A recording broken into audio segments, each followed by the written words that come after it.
All right. My name is Jeremy. I'm an alcoholic,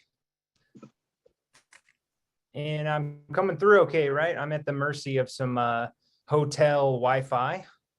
So if you start hearing some choppy robot voice, just frantically wave your arms, and I'll I'll try to make something happen. I just hope it doesn't cut out during my epic punchlines of all my jokes. Mm. But really happy to be here. Thank you so much, Phil. I really appreciate the opportunity. And I really love Alcoholics Anonymous. I really do. And so if there's anything that comes through as far as what I'm saying, there's gonna be a lot of words, 50 minutes actually worth of words.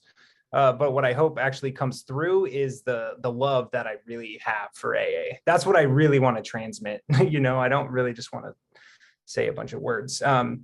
So I hope it comes through because I really love it. And my sobriety date is November 22nd, 2009. And I was 19 years old when I got sober. So 31 now. And I mean, when I say I grew up in Alcoholics Anonymous, I mean, I grew up here, literally speaking. I was 19 years old physically, 12, 13 on a good day emotionally. And so this is where I learned how to be a human being and a man, is here in AA. And so I owe my whole life to this place, and I don't ever want to forget that. And speaking is an opportunity to remind myself of that and hear myself say that, because the way it seems to go for me is, I don't get distant when things are going poorly in my life. It's easier to get distant when things start going really well, and so staying in the middle of AA is just so valuable for me. And so, again, I appreciate it, Phil. And yes, my home group is the Hermosa Beach Men's Stag. That's where our mutual friend Bill is from, and a few others. My sponsor, Matthew M., is also from there, and a few other guys. And I grew up with those guys. Those guys really, since I was 19, those have been the people I've just been trudging with. And my home group, away from my home group, is the Manhattan Beach 11-step meeting. And so if anyone's ever in Manhattan Beach, we do some meditation there on Thursday nights and at this little church by a little fireplace. It's very nice. So if anyone's in Manhattan Beach, look me up, let me know. And as far as it goes, it's very easy to talk for 48 minutes about what it was like, and then 2 minutes of the steps, and so I'm gonna probably shortcut some of that, if that's okay. Not all of it, but some, because there's some things I really want to talk about, in my life. But the way it went for me was when I was 9 months old, my parents got divorced, and my dad just kind of disappeared. He went to Arizona. And so I saw him a couple times in my life, pretty early elementary school. And then it was one of those situations where, on my birthday, you'd get like a call and a phone call and maybe a little card, maybe a little check for, $13 or whatever. And then as the years went on, it was like card that just said, "Love, Dad." No phone call. And then eventually the phone calls, the cards, all that stuff kind of stopped. And I was so young, I didn't really think too much of it. But that was it. There was no contact after that. And so, and it didn't hit me until maybe I got into, middle school, coming into high school. I just really started to have this nagging feeling. It was kind of a pit in my stomach. And what the feeling was I grew up with a mom and two older sisters and me, and there's no males in the house. And so the feeling I had was that maybe there's too much estrogen, not enough testosterone in the household, right? And that I'm just damaged goods as a result, and the feeling was when I would go to school or I would be with people, there was this feeling that everybody knew exactly who they were, and like who they were supposed to be, and how they were supposed to act, and how what their niche was within their life. And I just had a feeling like I just didn't get that memo. I missed class that day. And so I started to equate this idea that, like, because I didn't have a dad, it takes a man and a woman to come together to raise a normal functioning person. And because I was missing the dad thing, I'm missing something, and I'm just gonna have to figure it out. That was the feeling. And so when it was time to get sober, and coming into AA, I mean, my dad was number one on the 4-step. My dad was so much hate. That was the biggest hate I had in my life, was that guy. And I just had this feeling like he caused this, if only I had a dad, I would have been fine. This idea. And the longer I've stayed in AA, I have since changed my thoughts on that. But the longer I'm in AA, the more I've met people with seemingly perfect families. I've met people with no families. I've met, rich, poor. I mean, every walk of life you can imagine is an Alcoholics Anonymous. Every walk of life you can imagine. And it seems like I've met people that seemingly have no external circumstances they can point to justify, quote unquote, the alcoholism. And then on the flip side, I've met people that seemingly have every possible good reason to be an alcoholic, and they're not. And so it seems to me that there is something on a deeper level than my circumstances that is producing this alcoholism, as you might say it. And what the big book describes is a spiritual malady.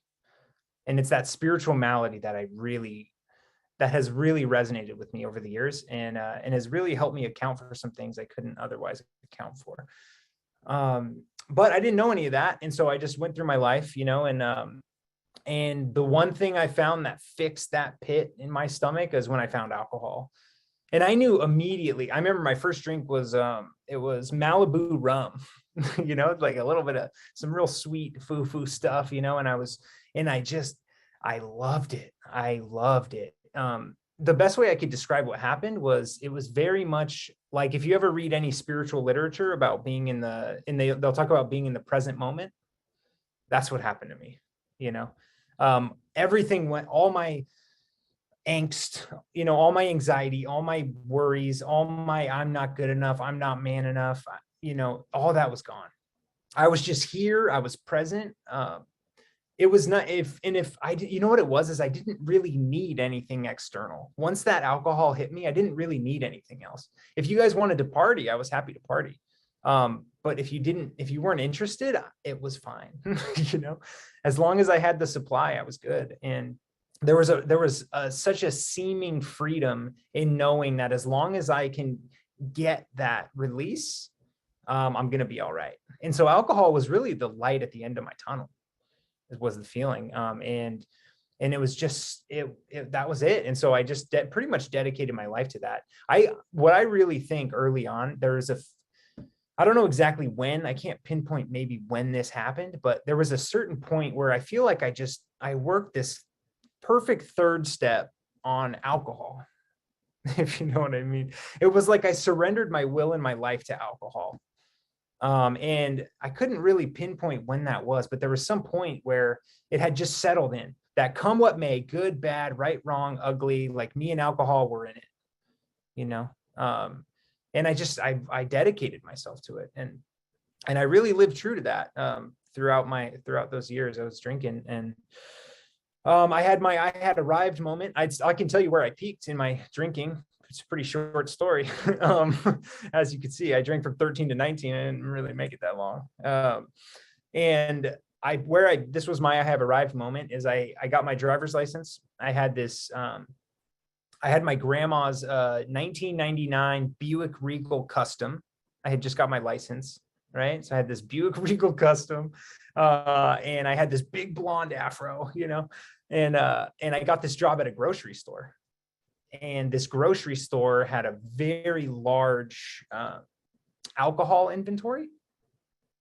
And so I kind of saw this, what you might call an entrepreneurial opportunity. which involved, selling that alcohol out of my trunk to my high school friends. And when I was growing up, I grew up in Poway, California, and San Diego. And when I was growing up, we could get some pretty nasty substances in Poway, but getting alcohol was extremely difficult for a 15, 16-year-old kid, And so me having it in my trunk, I became very popular, as you can say. They may necessarily, maybe not on a personal level, but definitely on a supply level, I became pretty popular, and I just remembered one day driving around, and I had this feeling. I was imagining how much, the alcohol I had in my trunk at the time. I was envisioning it, and I was driving around, and I had just this feeling like, oh my God. It was Bill Wilson's I Have Arrived moment. That was my I Have Arrived moment. I thought, if I could just live this is all I need for the rest of my life. Like, as long as I have this, I'll be okay. And the reason I share that is when I look back on that now, obviously circumstantially that I didn't set the bar super high at that moment. But I think what really hit me with that was what I had was this deep sense of security. It was like I knew that as long as I had that alcohol in my trunk, I had control. Like, I could control the way that I was going to feel, and I could control whatever happens in my life, whatever feeling that pops up. I could play whack-a-mole with whatever's in my trunk. You know what I mean? And I just knew that, like, as long as I had that, I would be okay. That it truly was that was my safety and security. And obviously living a lifestyle of that, I got in the legal trouble started pretty quick for me. We'll just put it that way to shortcut the situation. And the legal trouble started pretty quick. And I remember right at the end of my senior year, a couple months before graduation, I got kicked out of my high school. And then 2 weeks later, I got fired from that grocery store job. They caught me stealing a bottle of Goldschlager, the one with the little gold flakes in it. And I got I got too big for my britches, I guess.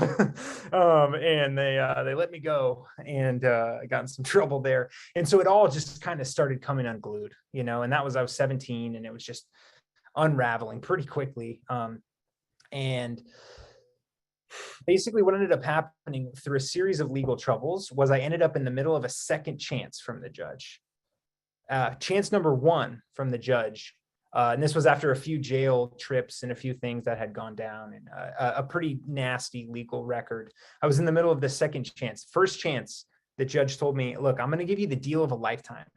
You're going to go to this place you're going to go to these classes for 16 weeks. You're going to stay physically sober. You're not going to mess up.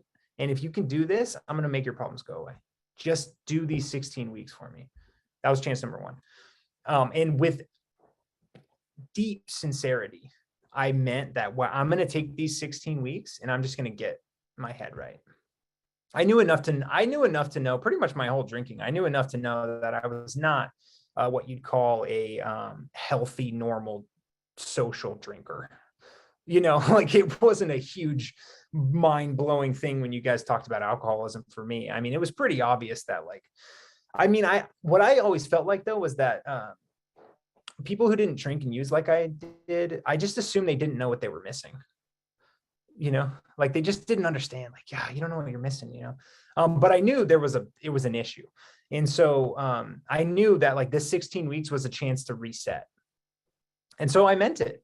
And 7 days into that 16 weeks, there's a variety of terms.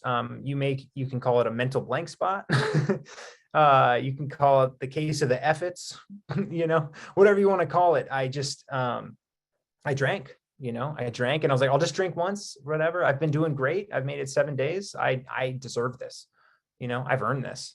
And I took a drink, and it just set me off, and I could not complete those 16 weeks. And I end up back in front of the judge, and I get one more chance.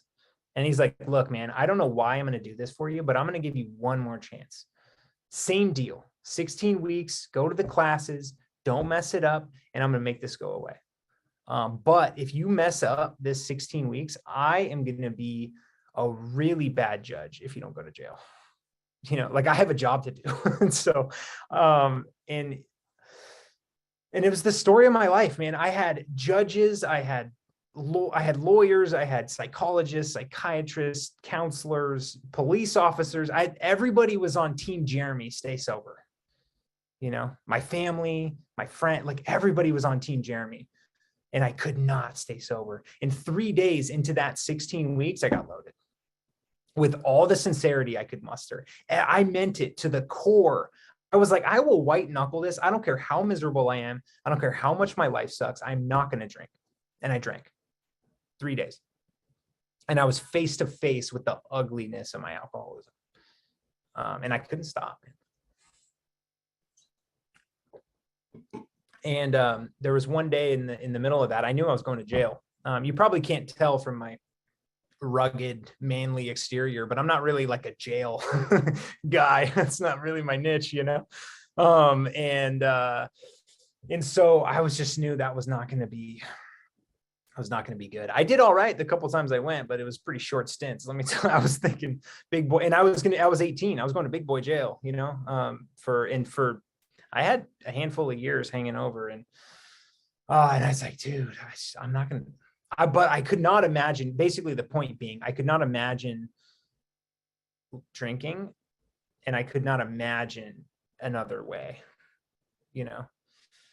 I was stuck, man. And so in the middle of this chance, it was like 3-4 in the morning. I'm chain smoking cigarettes. I'm getting loaded as hard as I can, just trying to, you know, clear my mind, get my head straight and figure out what I'm going to do here. And I was living at my mom's house at the time, and we had this dry erase board where you write groceries and stuff on the fridge, right? And I don't remember anything before this really or after this, but I have this image of, I wrote help in all caps. I wrote help. And then I passed out, like I think on the couch actually next to it. And then I woke up in the morning.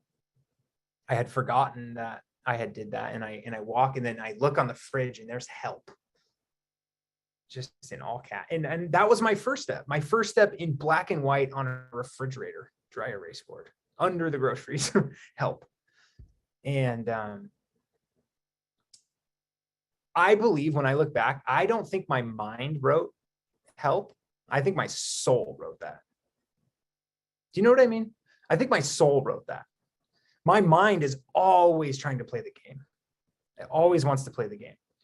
But something inside me, the core of me, my conscience, my soul, my whatever you want to call it, I feel like there's like a light in me that's always trying to shine through, and I just cover it with thick layers of defect, you know, and selfishness and self-centeredness.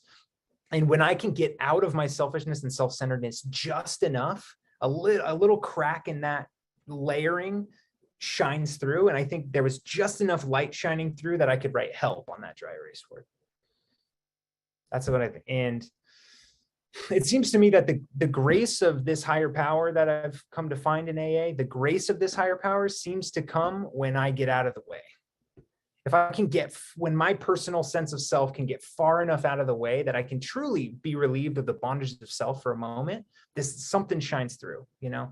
And I think whatever shined through wrote help on that dry erase board. And within a week of writing help, I was in a car driving to Los Angeles to get sober. Within 1 week, I thought it was a little too soon. I was like, maybe let's not rush any major life decisions here, you know? No one else seemed to share that sentiment.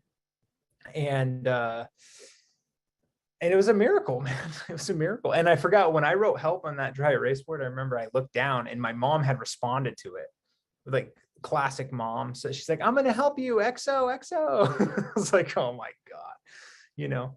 But there was a chink in my armor, man. There's a chink in my little ego armor. And I drive up to LA, and I get into this place, and they tell me it's 90 days. It's a 3-month place. And I was like, great. Okay. So sign this 90-day agreement. That's what they told me. And I remember I signed the 90-day agreement. We talked for another minute, and he said, look, I just want to let you know, thank you for signing that, but it truly doesn't mean anything, the 90-day agreement, because, this place is 18 months. It's a year and a half. And oh my God, I remember when he said 18 months, it was like my shoulders kind of just dropped down. And I had this moment, I felt like I could take a breath.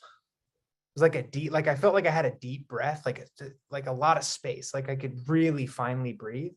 And I just remember, oh, thank God. The thought came, I was like, thank God. As soon as he said 18 months, I was like, oh, thank God. And I think whatever it was, that little crack that wrote help on that dry erase board finally just broke open in that moment. And I had surrendered to such a depth that from that day to this day, 12 years, I have not had a drink. And so it seems to me that whatever happened to me that day, I can only equate to some kind of spiritual experience. And I think my whole purpose in Alcoholics Anonymous, I mean everything. I mean the 4-step, I mean the amends, the 10-step, the prayer, meditation, the sponsoring everybody, all of the stuff that I do in Alcoholics Anonymous is to find, develop, and maintain whatever connection I got that day. November 22nd, 2009.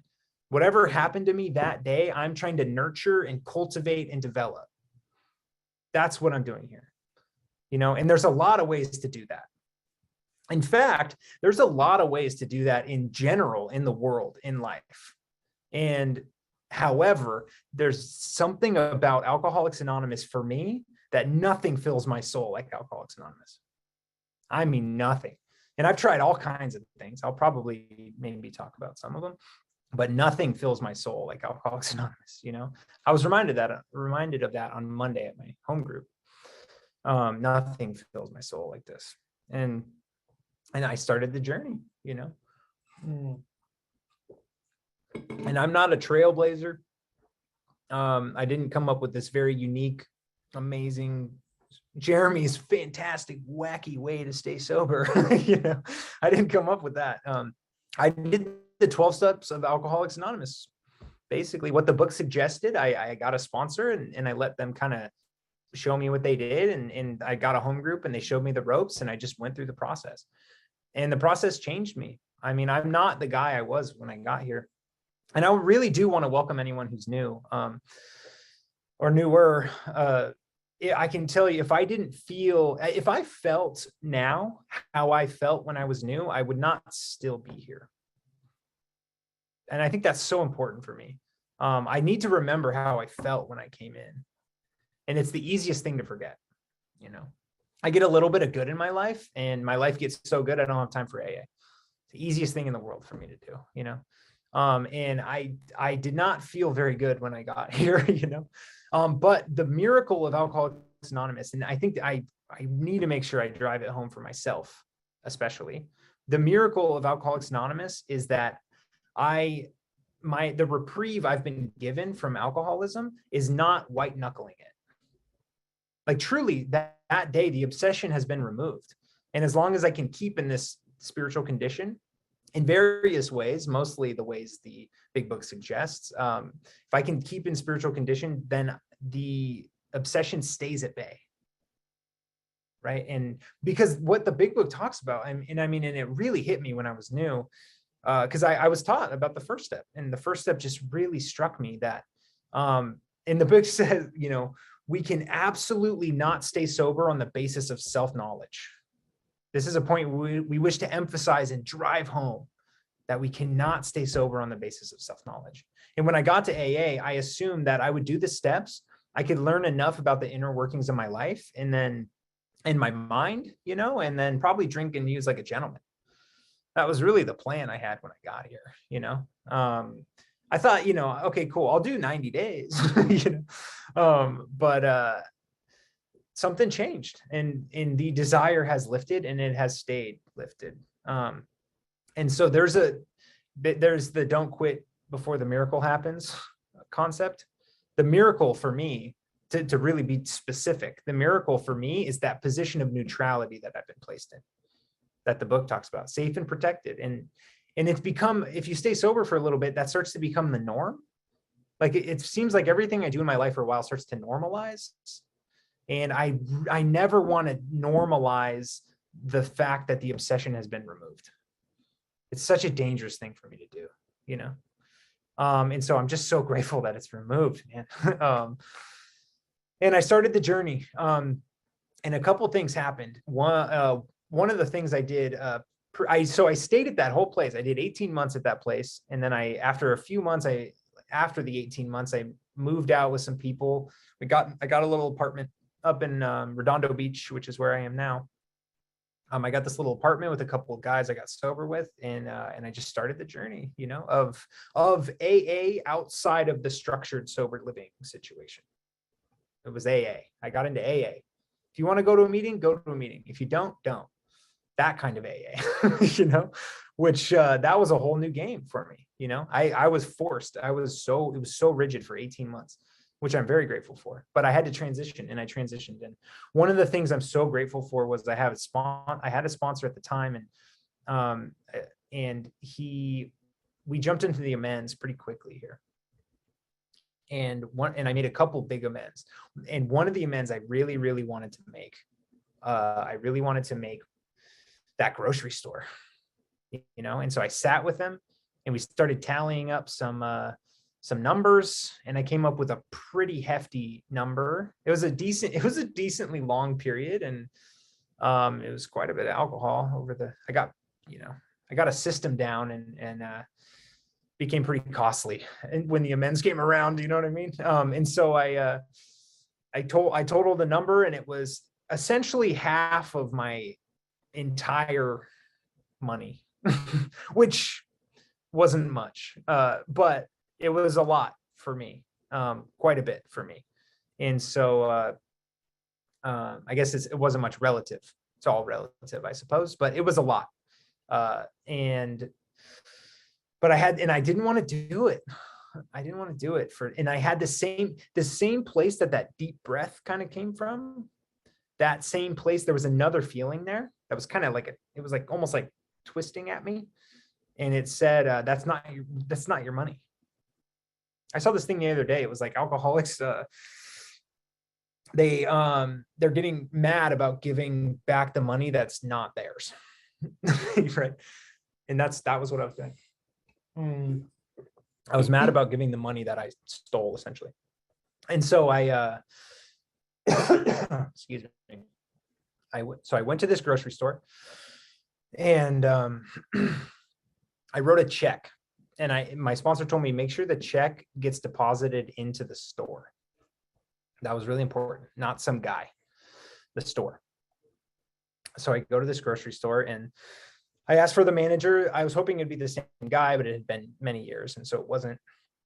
And I was like, look, you don't know me, so I'm just going to keep this really short and sweet. I used to work here when I was in high school. I stole almost every day, large amounts of alcohol, and I want to make it right. He's like, oh my God, what? And I was like, look, man, I was a terrible employee and I stole every day, and I want to give you a check. And he's like, okay. And I was like, and I handed him the check, and I was like, can you deposit this? And he looked at the check, and he looked at the amount, and he looked at me, and he looked at the amount, and he's like, look, man, I don't know who you are, and I don't know what is going on. But checks are going out today, and I can run this with them. And I think you've made this right. And I was like, well, thank you. Here's my cell phone number, and here's my email, and here's my name. If this check bounces or you have some problem, call me back and I'll write you another one. And he was like, dude, okay. Like, again, I don't know who you are, but yes, we're good. And I basically levitated out of that store.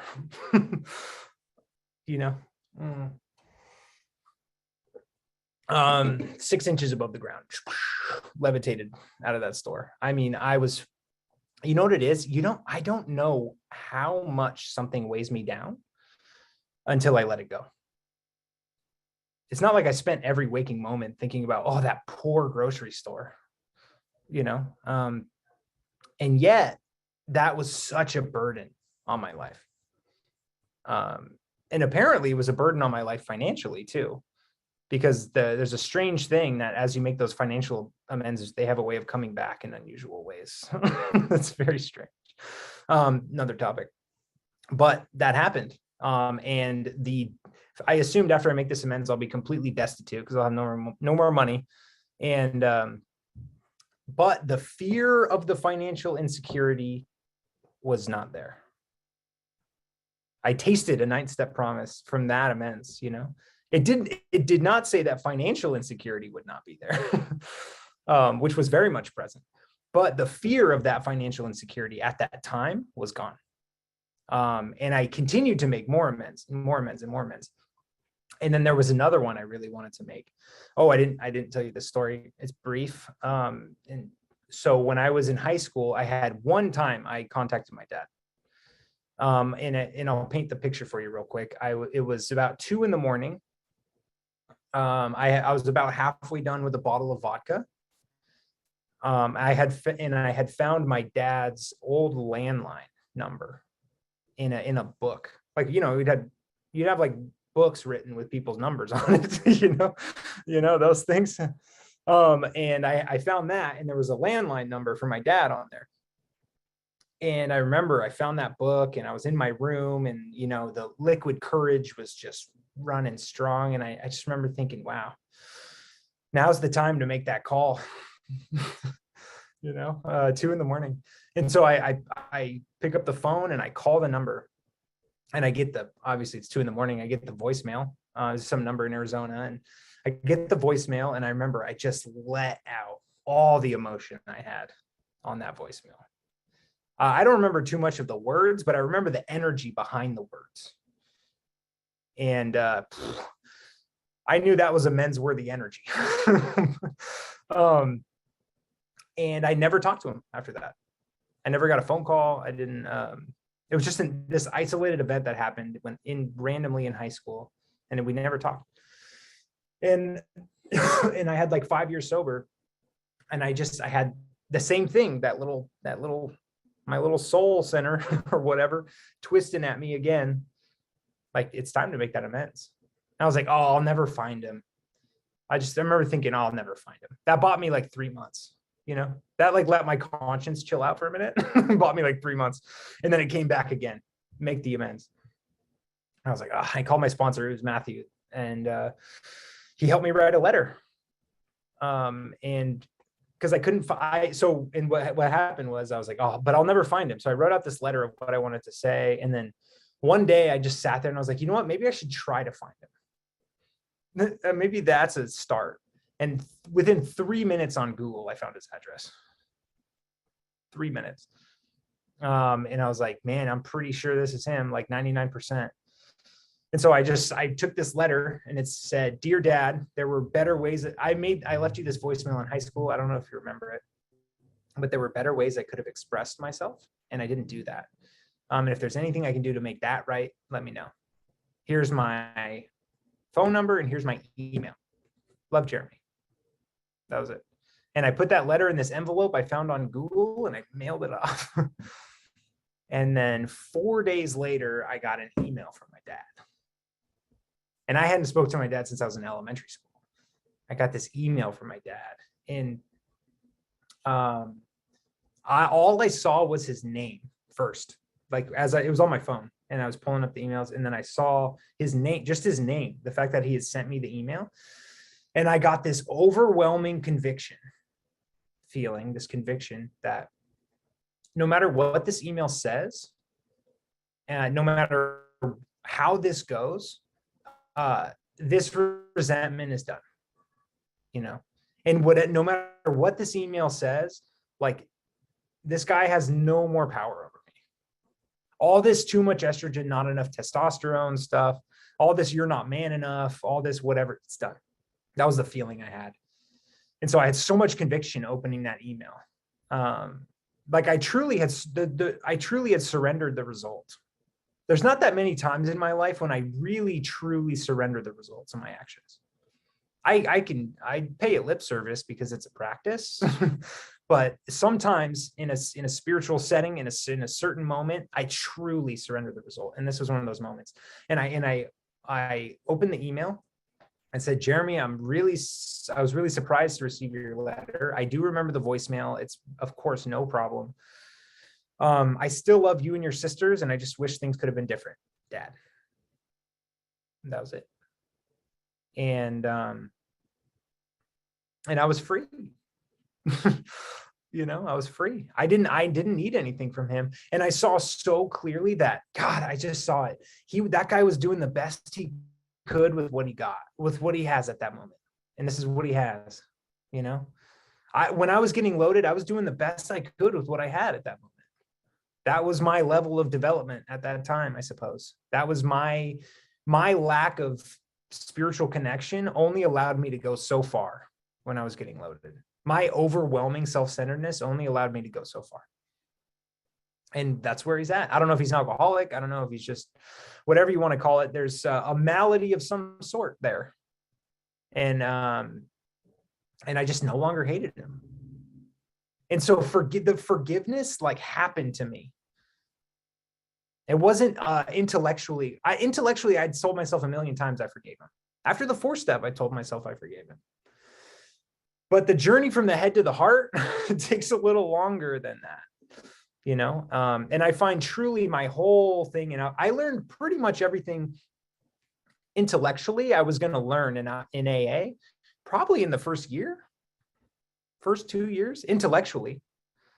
And so what my whole process has been over these years is to take that intellectual knowledge and have it mature into my reality, into who I am, into wisdom.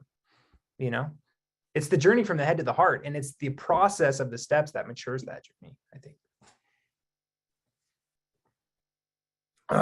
Excuse me. It was heavy. It was very heavy. And now I am the father of a 7-month-old baby.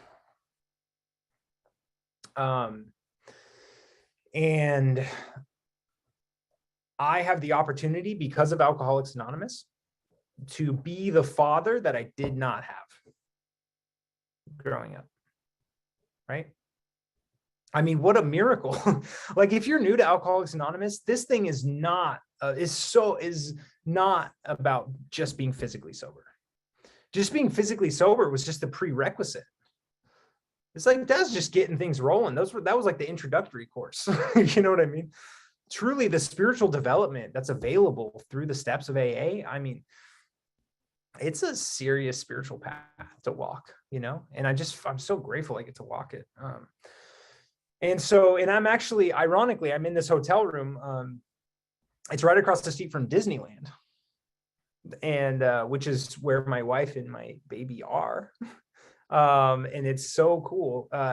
It's so cool to it's like the perfect day for me. I'm just going to take a second to tell you about the perfect day for me, because we live pretty close. I'm in Redondo Beach, which is like 40 minutes from Disneyland. And my wife got free tickets from her work, right? So we woke up early, we got the baby ready. And so we were like, let's make it a thing, you know, and get a hotel room across the street. Because I mean, we have a 7-month-old baby. It's not exactly like the perfect thing for Disneyland, you know? And so we got this hotel room so we could like kind of go chill out. And then we got this, and then the speaking thing came, and I was like, perfect. And so I'm going to take this time and speak. And so we got to bring the baby to Disneyland, have this family day, and then kind of the way I can recalibrate after the sensory overload that is Disneyland with the 7-month-old is I get to come here and I get to speak with you guys, you know? And then right after this is done, I get to hop out and then go meet them back at the park right there. And I don't know about you, but for me, a guy like me, I could not appreciate a simple joy like that in my life when I was getting loaded. You know, I couldn't feel it. I couldn't feel it. The love would be around me. The room would be full of love, and I just could not connect to it. And I think when I come to Alcoholics Anonymous, what I'm really looking for is connection. That's really what I want. It's connection. And I feel it. And even over Zoom, I feel it. You know, and honestly, it was really nice just coming in here and hanging out and then just watching you guys start this thing. You know, I love that. I love that when I get to speak on Zoom and when there's a really active group and everybody knows each other and they're talking and you know, I mean, I just love that. It's like the meeting. It's the meeting before the meeting. Truly, it is, you know? it's a beautiful thing. So I just wanted to share that. And on the topic of unburdening, which is, I think, my whole process here, what I'm after in Alcoholics Anonymous is this conscious contact with a higher power. And in fact, the big book, it really, what it was laid out to me and what I saw in the readings was the whole point of this book is to help you find a spiritual connection that can solve your problem, a higher power that can solve your problem. That's the point. Not that you can get a bunch of self-knowledge and then solve your own problem. It was surrender to a higher power that can help you solve your problem. But at the same time, it just felt so vague. Like, what is this? Like, this conscious contact felt so vague to me. And in fact, in step 11, it says it's easy to be vague about this matter. You know, we have some definite and valuable suggestions, but it's very easy to be vague about the prayer and meditation, about conscious contact. They have an appendix about the spiritual experience, just because there's so much about it. And I can tell you one of the best ways it happens for me. This is one of the ways this is one of my identifiers. And maybe it's helpful.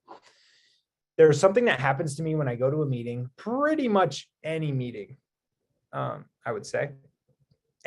Well, we'll put it this way. Yeah, pretty much any meeting. If I go to the meeting, no matter what's going on in my life leading up to that meeting, good, bad, whatever, mostly bad. Those things tend to be what I carry into a meeting, you know. I bring that stuff in and I'm in the meeting and we go through the process, and then I get in the car. And if there's something that happens to me that I can tune into when I get in the car and I get to the steering wheel and I get this feeling, I don't know if you guys know this feeling, that no matter what was going on in my life leading up to that meeting, it is wiped. For this evening, like, it's wiped, you know, it's there. It all exists. The circumstances of my life are all the same, and yet I'm free. You know what I'm talking about? That feeling to me is the conscious contact. That's it. And there's greater and greater degrees of it, but that's it. That is the surrender. That is the unburdening. That is the freedom from the bondage of self for me. I feel it, man. I feel it. But there was a thing I noticed, which was that doesn't always happen. And I had this, why, you know, why? And sometimes I would pray and I would feel it. Same kind of unburdening, a deep, real, sincere prayer. I would feel it. And then sometimes not. I was like, why? You know, and I have an 11-step practice, same thing. And I've been studying all kinds of different things spiritually, extracurricular spirituality, if you want to call it that, over the years. And this is what resonates with me. A meditation teacher has taught me. In his tradition, there's the translation of his tradition, the way you would put it in English is, we were talking about what is spiritual, what makes something spiritual. And he said, a spirited ritual is spiritual. A spirited ritual is spiritual. It's not the ritual. It's the spirit that I bring to the ritual. That's what makes it spiritual. It's not being in the meeting. It's what I bring to the meeting. That's what makes it spiritual in my life. I was told when I was new that you can't get this thing from osmosis. You don't sit in a meeting and absorb it, you know? And it seems to me that the grace of a higher power isn't something out there somewhere that I grab and I pull into my life. It's something already here, and I need to open out a way to express it. And the best way that I've found to express it in my life is Alcoholics Anonymous. For me, at least in my life, there's no better way. And when I bring the right spirit to a meeting, I'm free. You know, when I bring the right spirit to a sponsee, when I bring the right spirit to the amends, the steps in general. And so one of the most spirited rituals that I do, I found, and it happens seemingly effortlessly, but one of the most spirited rituals I do is I go to meetings. The other most spirited ritual is when I meet with sponsees. Those two things naturally, maybe it's from habit, maybe it's from doing it over the years, whatever it is, for some reason, those two things pull something out of me. Like, I wish I could be the guy that I am with the sponsee in every aspect of my life, 24 hours a day. I'm at my purest, when I'm with a new guy. And why is that? I think truly it's because I don't need anything. I'm not looking for anything from him. There's no ulterior motive. It's truly the joy of participation when I'm with him, and I believe that the pinnacle of my spiritual development is when I can bring that same spirit to every single aspect of my life, regardless of how I label it. Oh, this is wholesome. This is not. This is spiritual. This is not. If I can bring that same energy, that would be amazing. So far, seems like AA is taking the cake for my spirited rituals. Work, I'm getting there, and being with this baby frees me up. And this is the last thing I want to share. Sorry, my throat got a little messed up from the dad thing. I got a little this is the last thing. When about 3 weeks ago, we spent 5 days in the hospital with my 7-month-old. So he was 6 months. 5 days in the hospital. He had something called RSV, which apparently some people know about that. But it's a flu kind of situation, and it creates this really nasty, sticky mucus that can block. If the baby's too young, it can block their breathing. And we were noticing some of this. He had tested positive for it. Sometimes it's nothing, sometimes it's mild, whatever. So we were keeping our eye on it, and we noticed the breathing was a little bit, nothing dire, but it was getting like not perfect. And so we took him to the emergency room thinking they'd give here's a little something, here's and this and that, and you can go home. And we went on Friday, and then they admitted us. And then we were there Saturday, we were there Sunday, we were there Monday, and we finally got to go out on a Tuesday. And what the first day or two, that had to be some of the gnarliest emotion in my life. The fear, the uncertainty, the powerlessness. Oh my God, the powerlessness of that feeling. I mean, there's nothing I can do, and in my 11-step world, it just really brought it home, because my tendency, my go-to is, thy will be done is great, assuming everything's going my way. Like when everything's on track, thy will be done, man. I could do this God thing all day long. And the big book poses a question. The 12 and 12 poses a question about prayer. Were we not asking God to do our will? Because my first thought was, God, fix this. I don't know if you're playing golf, you're on vacation, you're doing whatever, but like, you've been pretty good up to this point. Lately, I feel like you've been on a hot streak, but like, you kind of blew this one. So like, God, go ahead and take care of that. Now, that is not my concept of prayer. Truly, it's not. And yet, initially, that's where my mind goes, always. Foxhole, fix this, that kind of thing. And that was my first thing. And then what came into my mind was that question from the step 11 in the 12 and 12 was, were we asking God to do our will? And I was saying, God, fix this. My will, I know exactly what needs to be done. And if I can't do it physically and I can't do it mentally, damn it, I'm going to try it spiritually. God, fix it. And in my experience, that has not worked. What worked was this. The other question the big book poses, kind of a statement: God is or he isn't. What's our choice? God is or he isn't. What's our choice? And by me saying God fix this, I'm saying he isn't, and I need to make him be. And so in that moment, he isn't. And I was like, you know what? God is.